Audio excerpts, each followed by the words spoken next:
Okay. Hello everyone, and welcome to the first ever episode of the Climate Show on the Postman24.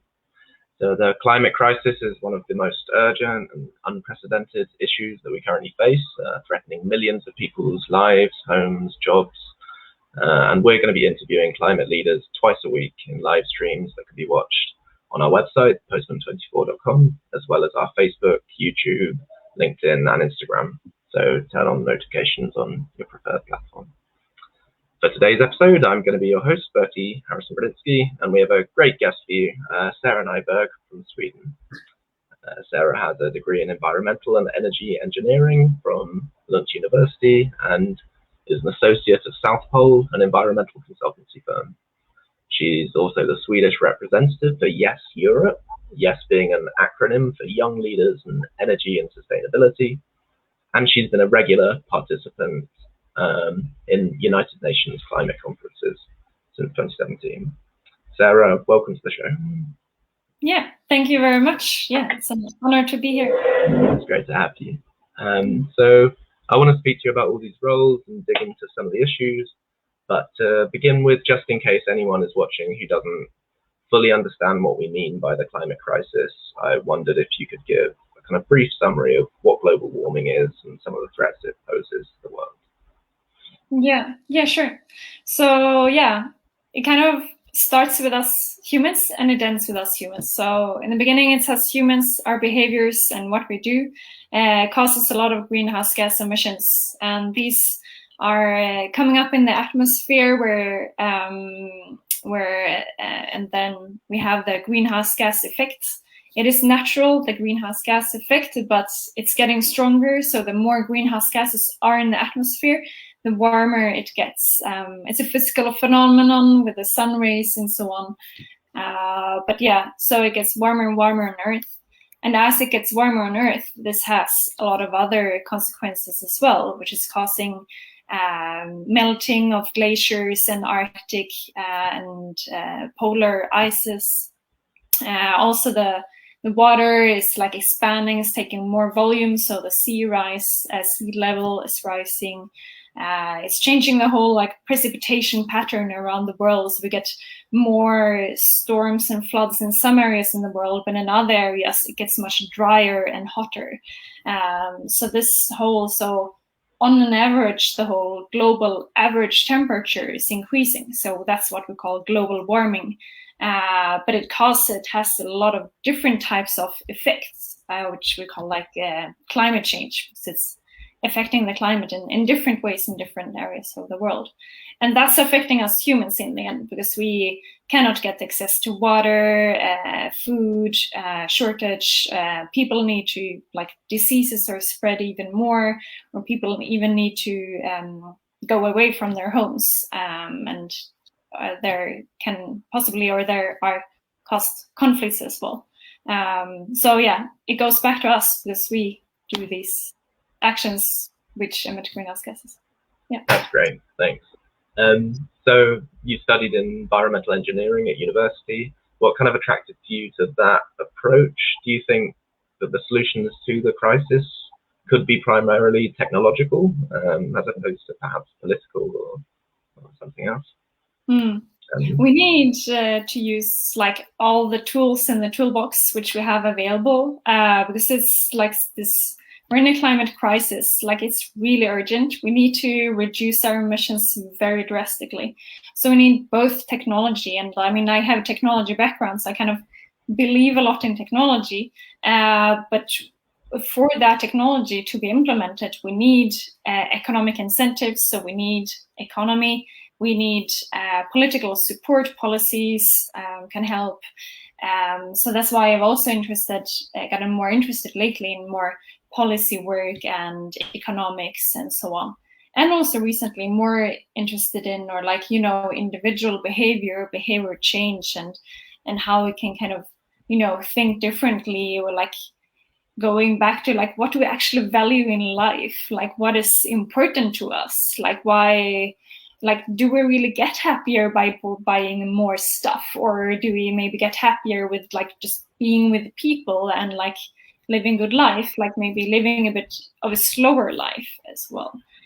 So we need to use all the tools we have, basically. Yeah. It's interesting you said that. I mean, that was something I wanted to ask you about, because in some countries, I mean, I'm thinking of the United States, but I think this is true in lots of places, climate action has become this intensely partisan issue politically, hasn't it? I mean, for lots of reasons, maybe culture wars, taxes, certain demographic loyalties to kind of certain polluting industries. But there's also this element where people on the left see perhaps capitalism as the root problem, or think that we need to change our approach to economics or consumption in some way, which you're kind of hinting at there. I mean, do you think environmental action needs to be political in that kind of partisan way, or could we work towards net zero without really changing society politically? No, I really think we need to change politics, policies can really enable certain things or not. I mean, on a way, you can change your individual behavior. Like, I can choose myself if I want to buy meat or if I want to buy vegetarian, vegan options. But as a person, I cannot build a railway myself. So for that, we need politics, and also politics which can look far into the future, preferably. And not only a railway takes more than, if election cycles are 4 years, you need, a big railway project takes more than that. So therefore, it's really important with politics to make these big changes, transformational changes in society. So yeah, it's absolutely necessary. And as we see today, some countries are doing better than others, still basically all the countries, if you look at the countries' so-called NDCs, nationally determined contributions, which countries have sent into the United Framework Convention on Climate Change, those are not enough. Basically almost no country is in line with the Paris Agreement target, with 1.5 degrees.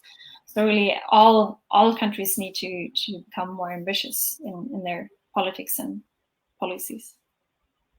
And I mean, you're kind of touching on that debate between individual action versus political action, but I think there's a third element to it, which is corporate action as well, isn't there? And through South Pole, your current work, you're interacting with the corporate world, kind of calculating companies' carbon footprints and so forth. I often see this figure floating around the internet that 71% of global greenhouse gas emissions can be linked to just 100 companies. I mean, what's your take on this kind of thing? Is are corporations the real kind of figures responsible here? Is individual action pointless as long as these corporations are making money from fossil fuels? Or? Exactly. I mean, the short answer is similar to before. We need all the tools in the toolbox. So we need action on all levels. We need political action, companies taking action, and individuals taking action. But yes, absolutely. Again, a similar example, if I as a consumer want to buy more greener, more sustainable products, but if there are no more sustainable products on the market, if there is no organic shampoo or whatever, then I won't buy it. So that's up to the companies to provide such products, more sustainable products. And yeah, I don't know about that number, that's 75%, but definitely, a lot of the emissions in the world are caused by companies. Definitely, or more or less directly. If you look at individual climate footprints, much of our individual climate footprints come indirectly from companies, when we buy our products, that those emissions are caused by companies. Yep.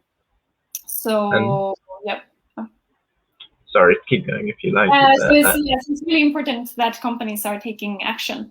And what I can see from my job, a lot of companies and also very big companies around the world are stepping up the game now and are getting more ambitious and setting ambitious climate targets and developing climate plans. But we still need to push for more corporate climate action.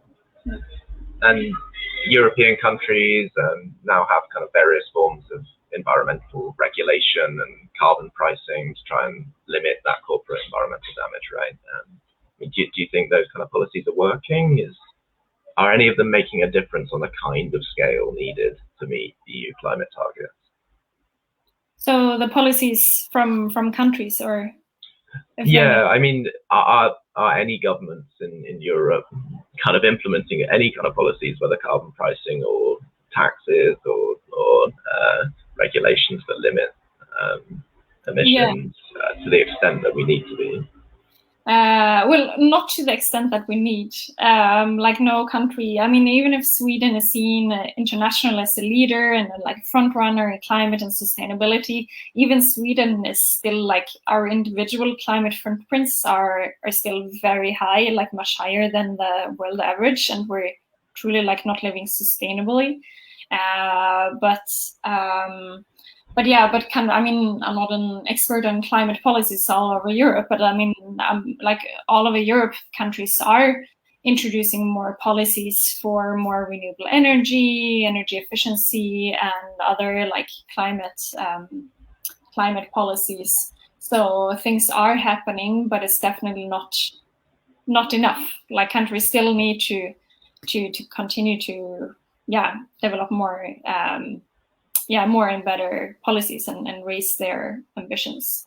But regarding a carbon price, I mean, some policies are more common on the EU level. So, for example, EU has a emissions trading scheme on the common European level, and that one is also being revised, and the ambitions so-called are raised, and there the carbon price has risen a lot in the latest year. If I'm not wrong, right now it's around 40 euros per ton of carbon dioxide. Earlier it was at around 5 euros per ton. And this is really making a difference. Like based on my understanding, like a lot of coal power plants really have a hard time or aren't doing so well now due to the high carbon price. So it is having an effect. Yeah. And I wanted to talk to you about Yes Europe as well. You've been involved since 2019, right? I think it just started in 2016. So could you tell us a little bit about the work that Yes Europe has been doing and how it's grown? Yeah, sure. So Yes Europe is a network for students and young professionals in energy and sustainability in Europe. And it started with an annual conference, and since then we've had a conference each year where people meet in person. Not last year, not this year due to COVID. But then it has grown, so we now have local groups in around 17 countries all over Europe. And each country has like a country representative, and I'm kind of coordinating these 17 country representatives. But then on like more central level, you can call it, we have different groups such as policy, partnership, communication teams, and the events. So last year we organized a big event called the Climathon. So similar, maybe you've heard of like a hackathon where you like for a few days work intensively in small groups to develop projects. So we did that related to like energy and climate. And that was really successful. We had, I think, more than 300 participants from more than 50 countries. So not only people from Europe, but also from outside Europe. So that was very successful. Like anyone who's interested in energy and sustainability in Europe and who's seen him or herself as young is welcome to join. Because we really want to connect young people with each other and with other people who are working. So we usually often invite people to our events from different companies so that you can connect, like increase your professional network, but also to learn more. We have a knowledge sharing team, and also to have fun, of course. And as well as the Yes Europe, you've worked with another organization that revolves around young people in the climate crisis, right? Push Sweden.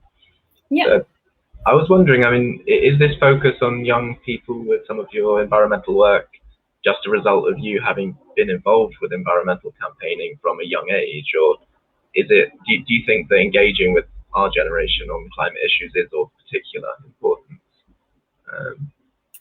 You mean, could you clarify, please? Yeah. So I noticed that a lot of your environmental work had been through two organizations specifically focused on young people. So I wondered whether that was just because you've been doing environmental work since you were particularly young, or whether it was because you believed that young people were particularly important to addressing climate issues. Yeah, sure. I guess it's like the former one rather. Like I've been involved in different environmental organizations since quite exactly 10 years. So I was a bit like in the politics for a while, but then I was in something called an initiative called Fossil Free, a fossil free campaign to make companies and the university to divest from fossil fuels, to remove the investments from the fossil industry. So it has kind of grown since then, and then I became active in Push Sweden and later on in Yes Europe.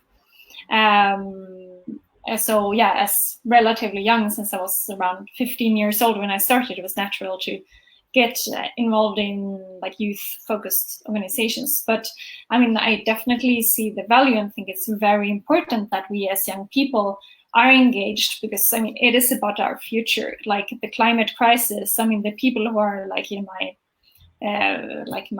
parents' generation and older, like they will not live with the worst climate consequences, because the consequences will just get worse and worse. So it's us young people who will live with the decisions being made today, but it's not us as young people who have the power. It's the older people who have the power today. So therefore, it's super important that we as young people get engaged to try to get a bit more of that power or influence those people who have the power today, because to take decisions about our future. So that's why I also engage so through Push Sweden, I've attended several of the UN climate conferences. So there we also meet with other youth organizations and try to like push for higher climate ambitions and to be represented in spaces. Also in Sweden, we try to seek like to be represented as young people and kind of have our say. And just one heads up, like we see that since like 2 years, so since kind of, the Fridays for Future movement began, like we are more included. So it's a positive trend, definitely. More like older people of the older generation are kind of reaching out to younger people, but it easily becomes like youth washing instead of greenwashing. It's like youth washing. It's like, oh, we have a young person in here and yeah, we'll listen to you, and they say some fancy words, but they don't actually do some, like the older people, the people in power, they don't actually do things differently due to what these young people say. So it's really important to make, like to have meaningful youth interaction and meaningful youth inclusion. I mean, you say about the consequences affecting younger generations more of climate change, but do you also think are we going to put in place the measures we need to put in place to resolve issues with the current generation of those in power? Or is it actually going to be the young generation that ends up providing a lot of the solutions as well? I mean, if we as young people would have more power today, I think the transition to a more sustainable society would go faster. And right now, like my largest worry is if it's going fast enough, because definitely it is happening a lot, like within companies, within countries and politicians. And so, I mean, a lot is happening like to improving and reducing emissions. But the question is if it goes fast enough.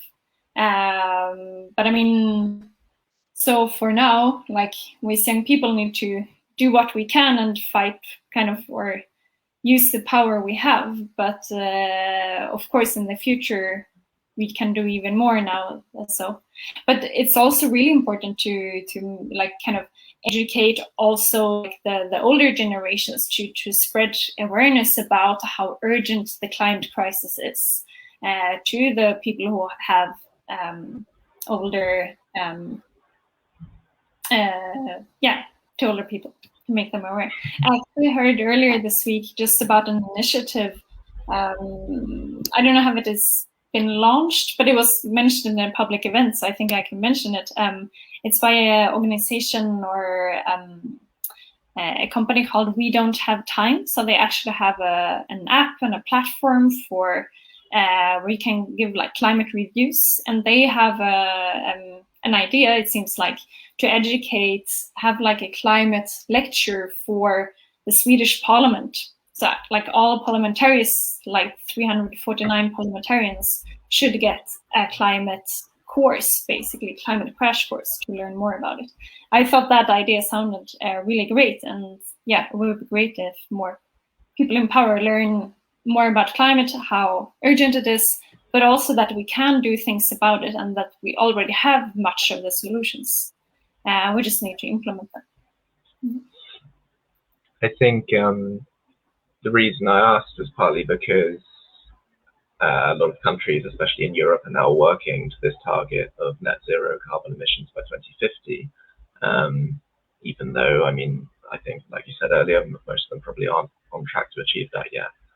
And 29 years is a long time, especially in politics. So I was kind of wondering whether that is part of the reason that we haven't got the right measures in place yet, and it's kind of being left for future generations. I mean, and as I understand it, the 2050 target is about preventing global warming of more than 1.5 degrees centigrade, right? Since pre-industrial levels. So are you optimistic about our chances of kind of managing that, or? Yeah, good question. Like, I'm still kind of an optimist, and also believing in technological change and seeing how exponential growth of technologies. I mean, that's really strong and powerful. So, I mean, I kind of hope, or in my inner, I really think and hope that it's like things will grow exponentially, like solar power, wind power, with all the like digitalization, AI we have.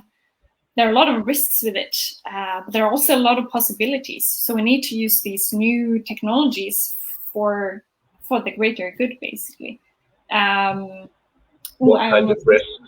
You said about risks. What kind of risks the new technology? Yeah, so like with digitalization, AI, I mean, I've just like heard and read a little bit about it, but I mean, you know, that you're being like, you know, like these big companies know everything about you, and they like, you know, based on your behavior, because you're sharing so much data, like these, you know, the really big companies, the big tech companies, they're like, yeah, we care about your privacy, but actually they take a lot of your data, like you pay kind of, I mean, the services are for free, but you pay kind of with your own privacy. So that really needs to change. And I mean, if the data comes in wrong hands or used in a bad way, I mean, it's really a big risk there of who uses that data. But it can also be used for good things. So, like, one thing is to really like care more about your like data privacy, but also, I don't know if it's really connected, but I mean, I think it's important also to use some more like open data and what is it called? Yeah, to basically share codes and data about the solutions we have, so that not companies who have something which may be a solution which is great for climate only keep it for themselves, because we need to scale up all the good solutions for climate as fast as we can and as big as we can, and that's only possible if we can share more. So like more open sources and so on. So back to like, if I think we will manage like the 1.5 degree target or not, like since I kind of think about this like exponential growth and that things go fast, like it's a slow start. So I think we can manage it, but like probably with an overshoot, like we will be above 1.5 degrees for a while, but then maybe go below it again. But there's a really big risk that it still goes really bad, because there are these so-called threshold effects, or like catalytic climate effects, like, you know, when the Arctic ice is melting, that's affecting different things on the earth, or if the Amazon is like if more and more of the Amazon is being cut down, it can turn into like Sahara basically. And I mean, I'm really if I'm afraid of something, I'm really afraid of those things, which kind of, when you have kickstarted them, it goes in a bad spiral and we come like to hell basically. It's I think it's really good research by like the Swedish actually researcher Johan Rockström and like Stockholm Resilience Center and they developed this something called hothouse Earth. If we go into this like negative spiral, so really need to like keep away from there and like do as much as we can as fast as we can, and we need to do it together and think about your personal sustainability at the same time. Like I know a lot of people in the green movement and the environmental movement have kind of burned out and do too much. So, but I heard like Greta Thunberg said that like I want to do as much as I can, as long as I can, because it's no point if you do like you get burned out from your climate engagement in 2 years and then have very low capacity. So it's really important to look at your own health, make sure you're feeling well, take breaks and recover after intensive periods and so on. So that's also one thing I really want to share with everyone, to like really take care of yourself as well. Yeah. Another thing I was thinking about the kind of 2050 goal, to go back to that for a minute, is, I mean, do you think there's something kind of inherently Eurocentric about that, given that many European countries aren't going to start experiencing kind of mass life-threatening impacts of global warming until about that time or later. But there are already millions of climate refugees in the global south today. For example, Bangladesh, where the Postman 24 is hosted, is predicted to have lost 11% of its land to rising sea levels by 2050. It's kind of 18 million people plus displaced, while I think Sweden is only going to be kind of experiencing maybe slight increased flooding, hotter weather, that kind of thing by that time. Yeah. So what is the question? I understood what you said. Do you agree? Do you think that these goals that countries have at the moment are still only really prioritizing European countries? But yeah, I mean, looking at the goals, like I know that not only countries in Europe, but also in other parts of the world have set net zero targets on a national level to, I think, China to 2060, which is, yeah, in my opinion, too late. But anyway, other countries have set it, and I know other countries, many other countries in the world outside Europe have also set net zero targets, which is great. But then it's only the question. So the next step is also actually on a company level, because I'm working with this as well on the company level, to set net zero targets or science-based targets, like in line with science, with climate science. To also set targets on a shorter term, because it's great to know, actually, because not many people know that we need to get to net zero. I mean, we need to change the whole society, but to make it more concrete, to spur action on a shorter level, it's good to set targets to like 5 to 15 years. At least that's what the so-called Science-Based Targets Initiative are encouraging, to set targets on a shorter term. But then the next step is to develop a strategy. So how do we actually reach those targets? And that's just like the next tricky thing, to actually like put policies in place on a national level or on a company level, to put a strategy in place to actually see, with a strategy, do we reach these targets or not? And if not, we need to like increase the ambition of this strategy to actually meet these targets. And then it's important now to evaluate year after year. How are we doing the progress towards our targets? And that's actually what I'm working with at Southpost, to calculate the carbon footprint of different companies, because they want to know first, how much do they actually emit, in which areas of the company are they emitting these emissions, but then also to set a target. And we do this climate calculation or carbon footprint annually, so that they can follow up each year, like how are we progressing towards our targets.